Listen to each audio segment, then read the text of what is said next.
Hello दोस्तों, आपका स्वागत है आपके अपने यूट्यूब चैनल एग्जाम पर स्टडी 0.00 पर। आज हम आपको इस वीडियो में इलेक्ट्रोमैग्नेटिज्म जो फिजिक्स है उसके टर्म टेस्ट के मोस्ट क्वेश्चंस के बारे में बताएंगे।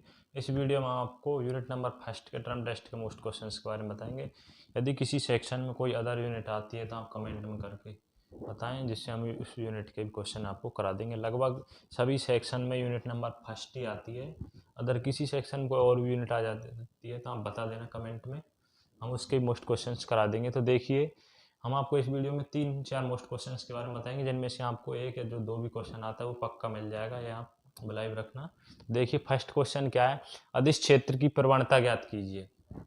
आपसे क्या पूछ रहा है, जो अदिश क्षेत्र है ना उसकी प्रवणता ज्ञात कीजिए। इसमें फर्स्ट क्वेश्चन ये है कि अदिश क्षेत्र की प्रवणता ज्ञात कीजिए। जो क्वेश्चन नंबर सेकंड कराएंगे वे आपसे पूछेगा, जिसमें कार्तीय निर्देशांक के रूप में अदिश क्षेत्र की प्रवणता ज्ञात कीजिए। आप फर्स्ट क्वेश्चन को अच्छे से देख लीजिए, सेकंड क्वेश्चन आपके आसानी से समझ आ जाएगा। देखना, डेरिवेशन है भैया, जो इस इलेक्ट्रोमैग्नेटिज्म जो फिजिक्स है इसमें आपसे टर्म टेस्ट में डेरिवेशन पूछेगा। देखिए, माना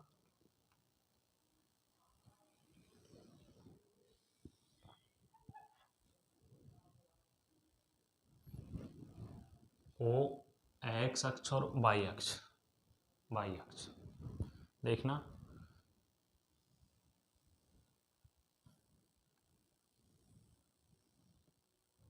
माना दो सम अदिश पृष्ठ S1 तथा S2 है। माना दो सम अदिश पृष्ठ S1 तथा S2 है।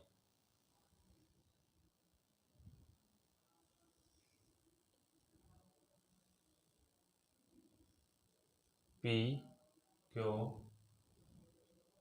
R मान लीजिए 90 डिग्री,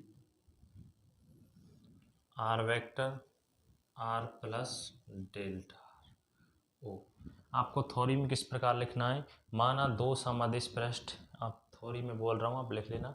माना दो समअदिश पृष्ठ S1 तथा S2 हैं, जिन पर अदिश राशि का मान फाई प्लस तथा फाई प्लस डेल्टा फाई है। माना दो समअदिश पृष्ठ जिन पर अदिश राशि का मान phi phi plus delta phi है, ये लिखना है। मूल बिंदु ओ के सापेक्ष, मूल बिंदु ओ के सापेक्ष किसी बिंदु P का स्थिति सदिश क्या है, आर वेक्टर है। मूल बिंदु O के सापेक्ष किसी बिंदु P का स्थिति सदिश आर वेक्टर है, तथा Q के सापेक्ष स्थिति सदिश मूल बिंदु से Q के सापेक्ष स्थिति सदिश क्या है, आर प्लस डेल्टा आर है, आर प्लस डेल्टा आर है। ये आपको थ्योरी में लिखना है। माना दो समअदिश पृष्ठ S1 तथा S2 हैं, जिन पर अदिश राशि का मान फाई तथा फाई प्लस डेल्टा फाई है। मूल बिंदु O के सापेक्ष किसी बिंदु P का स्थिति सदिश O से R वेक्टर पर है, और तथा O से Q vector R plus delta R है। ये आपको थ्योरी में लिखना है। अब देखिए इसका डेरिवेशन किस प्रकार करेंगे। PQ के मध्य विस्थापन, PQ के मध्य विस्थापन, PQ के मध्य विस्थापन हो जाएगा PQ वेक्टर बराबर डेल्टा, PQ वेक्टर बराबर डेल्टा। इस प्रकार से आपको लिखना है। थोड़ा थॉटिकल सा है, ऐसा कैलकुलेशन में नहीं है बल्कि क्या है, थॉटिकल है। फिर आपको लिखना है कि PQ के मध्य अधिकतम फलन फाई में परिवर्तन की दर, फाई में परिवर्तन की दर, PQ के मध्य फलन अधिकतम फाई फलन में परिवर्तन की दर PQ वेक्टर बराबर डेल्टा फाई अपॉन डेल्टा। इस प्रकार से आपको लिखना है। फिर आपको लिखना है PR के मध्य अधिकतम फाई फलन में परिवर्तन की दर, ये आपको लिखना है। तो ये आ जाएगा PR बराबर डेल्टा फाई अपॉन डेल्टा। इसे समीकरण नंबर 2 दीजिए। इस टाइप से आपको लिखना है, थोड़ा सा याद रखना है भैया आपको। अब देखिए त्रिभुज PQR में देखिए आप, त्रिभुज पी क्यू आर में, त्रिभुज पी क्यू आर में ये हो जाएगा डेल्टा एस एन और डेल्टा आर। त्रिभुज पी क्यू आर में देखिए, पी क्यू आर में हम कोस थीटा से देखते हैं, तो कोस थीटा क्या होता है, इससे देखिए आप लाल बटे कक्का से आधार बटे कर्ण क्या होता है, आधार बटे कर्ण। तो आधार देखिए इसमें क्या हो जाएगा, पी क्यू आर में 90 डिग्री, तो इसमें आधार क्या हो जाएगा, ये पी आर आधार बटे कर्ण, और कर्ण क्या हो जाएगा पी क्यू। ये आप तो जानते होंगे, ये तो भैया 9th क्लास से पढ़ते आ रहे हैं किस प्रकार लिखना है लाल बटे कक्का। तो आ जाएगा कोस थीटा बराबर S N upon S R, cos theta बराबर S N upon S R. इसको आप इस टाइप से लिख सकते हैं, एस आर बराबर S N upon cos theta, S N upon S R बराबर S N upon cos theta. अब मैं थोड़ा चित्र को मिटा देता हूँ, आप देख लेना।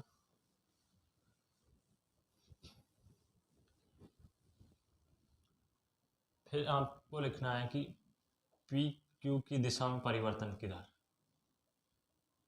की दिशा में परिवर्तन किधर, किधर आ जाएगी, delta phi upon delta R बराबर delta phi upon S N cos theta, इस type upon D N N, यह आएगा अदिश क्षेत्र की प्रवणता का सूत्र। इस प्रकार क्वेश्चन नंबर फर्स्ट सॉल्व होगा कि अदिश क्षेत्र की प्रवणता निकलवाए, सो आपसे ये सूत्र निकालना है। और क्वेश्चन नंबर जो सेकंड होगा इस बेस पर होगा कि कार्तीय निर्देशांक के रूप में अदिश क्षेत्र की प्रवणता ज्ञात कीजिए, उसमें जो सॉल्यूशन है वो इससे स्टार्ट होगा, इसलिए फर्स्ट क्वेश्चन को कराया है कि ग्रांड फाई बराबर D phi upon D N N. देखिए नेक्स्ट क्वेश्चन,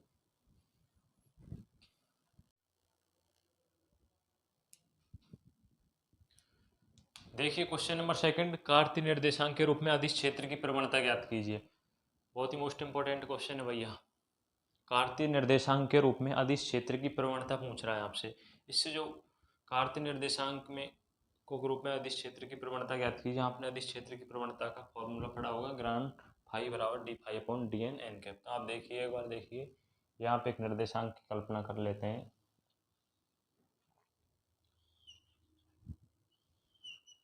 एक्स अक्ष, वाई अक्ष, जेड अक्ष। वैसे इसकी कोई ज़रूरत नहीं है, इसमें सिर्फ आप इसको ड्राइव कर सकते हैं।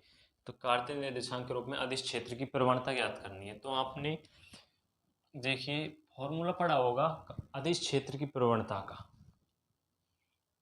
ग्रांड फाई बराबर D phi upon D N N cap, grad phi बराबर D phi upon D N N cap. इसे समीकरण नंबर 1 मान लिया जाए। क्या मान लिया जाए, समीकरण नंबर 1 मान लिया जाए। हम जानते हैं कि आर बराबर वेक्टर बराबर होता है x I cap plus Y J cap plus Z K cap. यह आपको न्यूमेरिकल में काम आएगा, ध्यान रखना। आर बराबर, आर वेक्टर बराबर होता है x I cap Y J cap Z K cap. अब यदि इसका अवकलन कर दिया जाए तो डी आर वेक्टर बराबर D x I cap plus D Y J cap plus D Z K cap. क्या कर दिया जाए, अवकलन कर दिया जाए, अवकलन कर दिया जाए। अब ये ध्यान रखना, समीकरण नंबर जो 1 है ना, समीकरण नंबर 1 में यदि डी आर वेक्टर से गुणा कर दिया जाए, डी आर वेक्टर से अदिश गुणा करने पर, से अदिश गुणा करने पर, अदिश गुणा करने पर, तो देखिए समीकरण नंबर 1 में दोनों तरफ डी आर वेक्टर से अदिश गुणा करने पर grad phi dot D R vector बराबर D phi upon D N N cap dot D R vector, N cap dot D R vector. ये ध्यान रखना, N cap dot D R को हम डी आर कोस थीटा लिख सकते हैं। क्या लिख सकते हैं, डी आर कोस थीटा। क्या लिख सकते हैं, डी आर कोस थीटा। और डी आर कोस थीटा को आप डी एन के इक्वल लिख सकते हैं, डी एन के इक्वल लिख सकते हैं। आपको ध्यान रखना भैया, कुछ चीज़ें ध्यान रखने योग्य होती हैं। तो grad phi dot D R vector बराबर D phi upon D N. इसको आप क्या लिख सकते हैं, डी एन, तो डी एन से डी एन क्या हो जाएगा, कैंसिल हो जाएगा। तो ये आ जाएगा grad phi dot D R vector बराबर डी फाई। ये है समीकरण नंबर 2 मान लिया जाए, इसे समीकरण नंबर 2 मान लिया जाए। अब यदि फाई का एक्स वाई जेड के सापेक्ष अवकलन कर दिया जाए, अवकलन करने, क्या करने पर, अवकलन करने पर,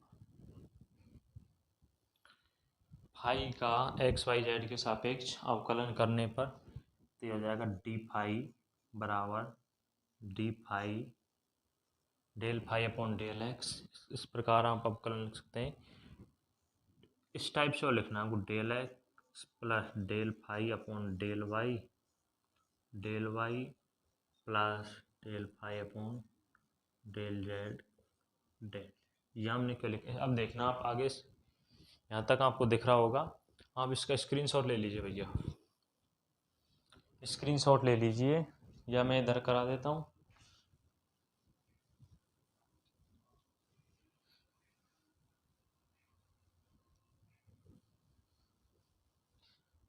यहाँ तक कर लेंगे। डी फाई बराबर, इस प्रकार से हम इसको स्क्रिप्ट पर लिख सकते हैं, डी फाई बराबर इसको आप इस प्रकार लिख सकते हैं, del phi upon del X I cap plus del phi upon del Y J cap plus del phi upon del Z K cap dot del X I cap plus del Y J cap plus del Z K cap. इस type से आप लिख सकते हैं ना इसको खोलकर, क्योंकि इसका अदिश गुणन कराएंगे तो यही आ जाएगा। तो फिर आप लिख सकते हैं डी फाई बराबर del phi upon del X I cap plus del phi upon del Y J cap plus del phi upon del Z K cap dot D R. इसे समीकरण नंबर 3 मान लिया जाए। क्या मान लिया जाए, समीकरण नंबर 3। अब समीकरण 2 व 3 से तुलना करने पर, समीकरण 2 व 3 की तुलना करने पर देखिए, समीकरण नंबर 3 को देखिए, समीकरण नंबर 2 को देखिए। डी फाई के मानों की तुलना कीजिए, तो इनको इक्वल कीजिए, grad phi dot D R बराबर आ जाएगा del phi upon del X I cap plus del phi upon del Y J cap plus del phi upon del Z K cap. Dot में डी आर वेक्टर से D R क्या हो जाएगा, cancel हो जाएगा। इसको आप क्या लिख सकते हैं, ये ध्यान रखना, इसको आप इस टाइप से लिख दें, ग्रान फाई बराबर del upon del X I cap plus del upon del Y J cap plus del upon del Z K cap dot में फाई। ये आप ध्यान रखना, ये आपको न्यूमेरिकल्स में भी काम आएगा। ये किसके इक्वल होता है, डेल्टा के। Del upon del X I cap del upon del Y J cap plus del upon del Z cap, ये किसके इक्वल होता है, डेल्टा के। तो फॉर्मूला निकल कर आ जाएगा, ग्रान फाई बराबर डेल्टा इंटू फाई। ये क्या होगी, कार्तीय निर्देशांक के रूप में अदिश क्षेत्र की प्रवणता। यही कार्तीय निर्देशांक के रूप में क्या होगी, अदिश क्षेत्र की प्रवणता। इस सूत्र को भी आप याद रखना, क्योंकि आपको न्यूमेरिकल्स को सॉल्व करने के लिए काम आएगा। देखिए, इस टाइप से क्वेश्चन नंबर 2 कंप्लीट हुआ। अच्छे से देखना, पूरे को आपके समझ आ जाएगा, कुछ नहीं, सिर्फ अवकलन करना है। क्वेश्चन नंबर 3 देखिए, क्वेश्चन नंबर 3 देखिए, कार्तीय निर्देशांकों के रूप में डाइवर्जेंस का मान ज्ञात कीजिए। या क्वेश्चन आपसे ऐसे पूछ लेगी, कार्तीय निर्देशांक के रूप में डाइवर्जेंस का मान ज्ञात कीजिए। या क्वेश्चन आपसे इस टाइप से पूछ लेगी कि कार्तीय निर्देशांक के रूप में एक सदिश क्षेत्र का डाइवर्जेंस का मान ज्ञात कीजिए। ध्यान रखना, आपसे क्वेश्चन किस प्रकार पूछे। जब आपसे डाइवर्जेंस का मान निकाल पूछे तो आपको ये सॉल्व करना है, जो हम आपको बताएंगे। तो देखिए, पहले आपको एक निर्देशांक की कल्पना करनी है। यूनिट नंबर जो फर्स्ट है भैया नॉर्मल है, और इसमें से क्वेश्चन फिक्स है। क्वेश्चन नंबर सेकंड और थर्ड है ना, ये आपको पक्का सेमेस्टर और टर्म टेस्ट दोनों में मिल जाएंगे।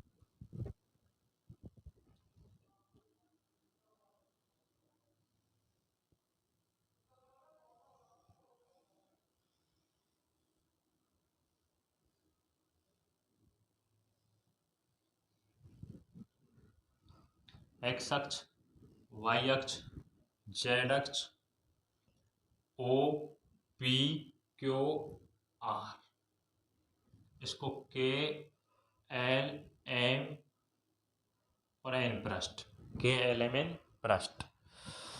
यहाँ से एक बिंदु पी से एक कण है जो बिंदु पी से डी एक्स विस्थापन और डी वाई विस्थापन और डी जेड विस्थापन, इस टाइप से आपको इसका डायग्राम बनाना है। फिर आपको लिखना है कि आयतन अल्पांश, इसकी थ्योरी क्या लिखनी है वो सुन लीजिए। आयतन अल्पांश डीवी वाले आयताकार षटफलक की लंबाई चौड़ाई क्रमशः dx dy तथा dz है कि आयतन अल्पांश डीवी वाले आयताकार षटफलक की लंबाई चौड़ाई क्रमशः dx dy तथा dz है तथा षटफलक के केंद्रीय बिंदु P के निर्देशांक, केंद्रीय बिंदु P के निर्देशांक x, y, z है तथा X Y Z comma Z है तथा इनके स्थिति सदिश ए वेक्टर जिसके सदिश घटक के मान ए X I cap plus A Y J cap plus A Z cap, इस टाइप से आपको थ्योरी में लिखना है कि माना आयताकार षटफलक डीबी आयतन वाले षटफलक की लंबाई चौड़ाई क्रमशः dx dy तथा dz है। षटफलक के केंद्रीय बिंदु P के निर्देशांक x, y, z है तथा सदिश घटक ए वेक्टर के सदिश घटक ax, ay, az एक है। अब आपको देखिए किस प्रकार से करना है।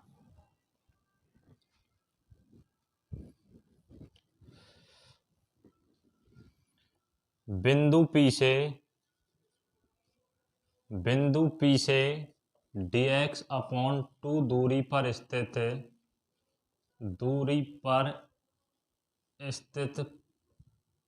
पृष्ठ के एल एम एन से निर्गत फलक्स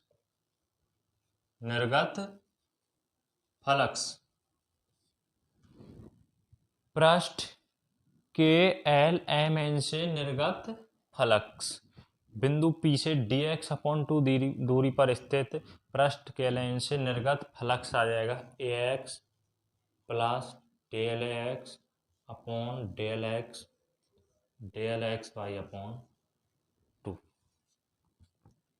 ये आ जाएगा। अब देखिए, अब आपको क्या लिखना है कि बिंदु P से माइनस dx/2 दूरी पर स्थित पृष्ठ OPQR से निर्गत फलक्स क्या आ जाएगा, ax minus del X upon del X Y 2, del X Y 2। अब आप देखिए, अब यदि पृष्ठ जो KLMN से उससे निर्गत फलक्स निकाला जाए, KLMN से पृष्ठ KLMN से निर्गत फलक्स क्या होगा वो देखिए। निर्गत फलक्स क्या होगा, KLMN से निर्गत फलक्स होगा वो होगा ax plus del X upon 2 dy dz। इसी प्रकार पृष्ठ OPQR से आगत फलक्स, कौन सा फलक्स, आगत फलक्स, इससे निर्गत फलक्स और इससे आगत फलक्स क्या होगा, बराबर ax minus del X upon del X Y 2 del Y del Z. यहाँ तक आप स्क्रीनशॉट ले लीजिए भैया, इसका क्या ले लीजिए, स्क्रीनशॉट ले लीजिए। स्क्रीनशॉट ले लीजिए। अब देखिए आगे आगे किस टाइप से करना है।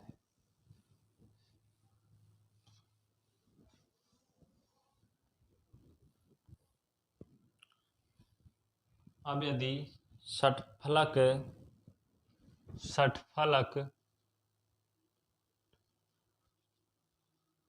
षटफलक आयतन अल्पांश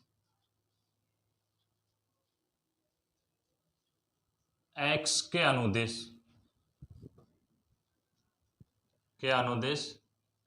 निर्गत फलक्स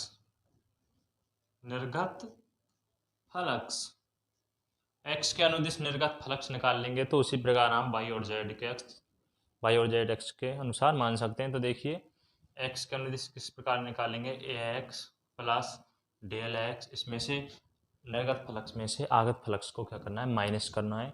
तो del X by 2 minus A X minus del A X upon del X by 2, del Y del Z यहाँ पर है, कॉमन ले लेंगे। तो देखिए इसको सबसेट करेंगे, ए एक्स से माइनस ए एक्स कैंसिल हो जाएगा, ये प्लस 2 हो जाएगा। तो ये इस प्रकार लिख सकते हैं del A X upon del x, और ये हाफ हाफ है, कैलकुलेट करेंगे तो क्या हो जाएगा, डी एक्स हो जाएगा, D X D Y D Z. 2 से 2 क्या हो जाएगा, कैंसिल हो जाएगा, फिर बच जाएगा del X upon del X del Y del Z. अब ये ध्यान रखना आप, जो डेल एक्स डेल वाई और डेल जेड होता है उसको आप डी भी लिख सकते हैं। किस मतलब क्या बी लिख सकते हैं, क्या होता है, आयतन होता है, तो आयतन होता है ना बी। तो इसको आप किस प्रकार से लिख सकते हैं, del A X upon del X D B. इसी प्रकार y व z अक्ष के अनुदिश निर्गत फलक्स किस प्रकार लिखेंगे आप, del A Y D B del A Z del Z D Z. ये क्या हो जाएगा, y और z अक्ष के अनुदिश निर्गत कुल फलक्स। अब देखिए, अब यदि आयतन अल्पांश से कुल निर्गत फलक्स निकाला जाए, आयतन अल्पांश से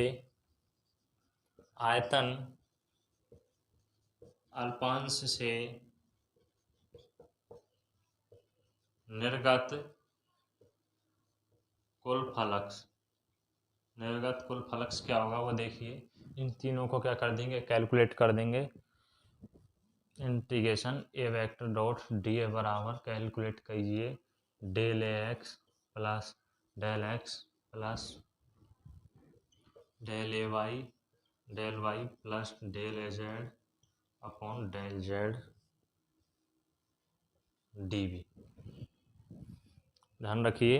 अब आप इसको किस प्रकार लिख सकते हैं, इसको इस टाइप से लिख सकते हैं ना, del upon del X I cap plus del upon del Y J cap. ये हम काफ़ी क्वेश्चन में आपको बता चुके हैं, K cap dot A X I cap plus A Y J cap plus A Z K cap dot D B. इसको हम क्या लिख सकते हैं, मैं ऊपर से मिटा रहा हूँ, ये ध्यान रखना, हल्का सा आप स्क्रीनशॉट ले लेना भैया। लास्ट स्टेप है, थोड़ा लेंथ है डेरिवेशन, लेकिन बहुत ही मोस्ट इंपॉर्टेंट है, आप 2-3 बार देखेंगे तो आपको समझ आ जाएगा। इसको हम क्या लिख सकते हैं, integration A vector dot D बराबर इक्वल टू डेल्टा डॉट, इसको किसके लिख सकते हैं, ए वेक्टर के इक्वल। तो ये आ जाएगा, ये हमने स्टार्टिंग में बता दिया था, A X I cap A Y J cap A Z cap. तो ये आ जाएगा delta dot A D B. अब देखिए, तो डाइवर्जेंस का जो फॉर्मूला होता है वो होता है डाइवर्जेंस बराबर integration A vector dot D A upon D B, integration A vector dot D A upon D B. तो इस सूत्र में रखिए, डाइवर्जेंस बराबर integration A vector dot D A का मान यह है, delta dot A upon D B into D B तो डीवी से डीवी कैंसिल हो जाएगा, तो डाइवर्जेंस का माना जाएगा डेल्टा डॉट ए। यही क्या है, कार्तीय निर्देशांक के रूप में डाइवर्जेंस का मान। इस प्रकार से आप क्वेश्चन नंबर 3 को कर सकते हैं। बहुत ही अच्छा क्वेश्चन है, अच्छे से देखना, एक बार नहीं तो वीडियो को दोबारा से देखना, आपकी समझ आ जाएगा। इस प्रकार क्वेश्चन नंबर 3 कंप्लीट होता है। वीडियो को शेयर कीजिए ज़्यादा से ज़्यादा दोस्तों को, जिससे उनको भी हेल्प हो सके, और वीडियो को लाइक करें और चैनल को सब्सक्राइब कीजिए, हर वीडियो का नोटिफिकेशन आप तक पहुंच सके। और सभी दोस्तों को बताइए कि एग्जाम पर स्टडी 0.0 यूट्यूब पर सभी सेमेस्टर एग्जाम और टर्म टेस्ट मोस्ट क्वेश्चंस के बारे में बताया जाता है, जिससे उनको भी हेल्प हो सके। Thank you.